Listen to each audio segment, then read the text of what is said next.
Le débrief de la matinale, les temps forts de ce que vous avez entendu ce matin sur Europe 1, face à face capitale, donc entre Marine Le Pen et Emmanuel Macron. Et ce sera un débat inédit à bien des égards pour Yves Tréhard. Écoutez, le regard d'Yves à 7h15.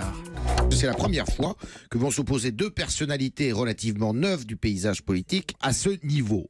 C'est la première fois également qu'un Le Pen participe à ce duel, puisqu'il n'y avait pas eu de confrontation entre Jean-Marie Le Pen et Jacques Chirac en 2002. Jamais, enfin, un prétendant aussi jeune que Macron, 39 ans, n'y avait accédé, qui plus est issu de la société civile, même s'il a été brièvement ministre, et sans parti fort derrière lui. Alors, qui de Marine Le Pen ou d'Emmanuel Macron aura la petite phrase choc ce soir, la phrase qui tue, celle dont on se souvient, qui marquera l'histoire, comme en 88 entre François Mitterrand et Jacques Chirac, quand François Mitterrand s'obstinait à appeler Jacques Chirac Monsieur le Premier ministre. Permettez-moi juste de vous dire que ce soir, je ne suis pas le Premier ministre et vous n'êtes pas le Président de la République. Nous sommes deux candidats à égalité et qui se soumettent au jugement des Français, le seul qui compte. Vous me permettrez donc de vous appeler Monsieur Mitterrand. Et vous avez tout à fait raison, Monsieur le Premier ministre. En 95, l'affiche du débat d'entre deux tours, c'était Lionel Jospin, Jacques Chirac. On en a parlé de cette séquence, de ces répliques. Est-ce que tout ça est calculé? Écoutez la réponse de Serge Moiti, ancien conseiller de François Mitterrand. Il était à 7h45, mon invité pour l'interview Vérité.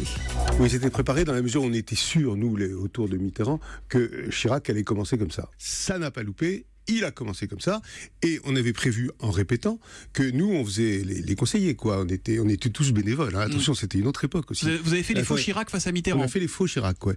Et donc on disait, monsieur, et lui, il devait dire, monsieur le Premier ministre, monsieur le Premier ministre. Mais en tout cas, le talent de Mitterrand, c'est que pendant tout le débat, et c'est long un débat, il s'est pas trompé une seule fois, il a toujours appelé monsieur le Premier ministre. Voilà, ça c'était donc Chirac-Mitterrand en 88. En 95, c'était Jospin-Chirac. Débat ennuyeux. Et pourtant, en coulisses, il s'en est passé des choses. Écoutez, c'était à 6h25 dans le kiosque.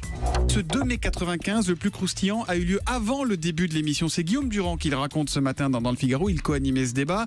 Je me souviendrai toujours de Moscovici ouvrant la housse du costume de Jospin et de s'écrier: merde, on a oublié le pantalon. Chirac ou quelqu'un de son équipe a proposé de lui en prêter un. Et finalement, le candidat socialiste a fait l'émission ce soir-là en costume dépareillé. C'est fou, hein? Ah bon? Ouais, c'est incroyable. C'est ce qui s'appelle se faire prêter un costume avant de s'en faire tailler un, puisque cette année-là, c'est Chirac qui avait remporté l'élection. Et puis, on vous en parlait avec Jean-Philippe Ballas juste avant 8h dans Face Cachée, la face cachée des candidats. Emmanuel Macron aime le foot. Et souvenez-vous, il y a quelques jours, il est allé taper la balle avec quelques jeunes à Sarcelles.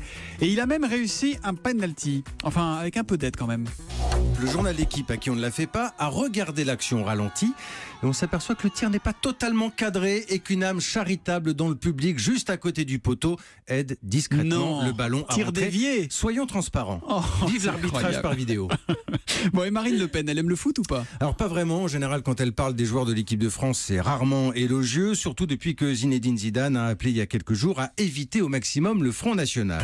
Voilà, elle aime le cheval et la voile. Alors c'est fou comme tout propos devient politique et sujet à réaction. Là sur les réseaux sociaux, Fabrice Mani nous écrit: le cheval et la voile pour Marine Le Pen, des passions populaires avec beaucoup de petits points de suspension. Voilà donc pour le débrief. Vous continuez à réagir avec le hashtag E1matin.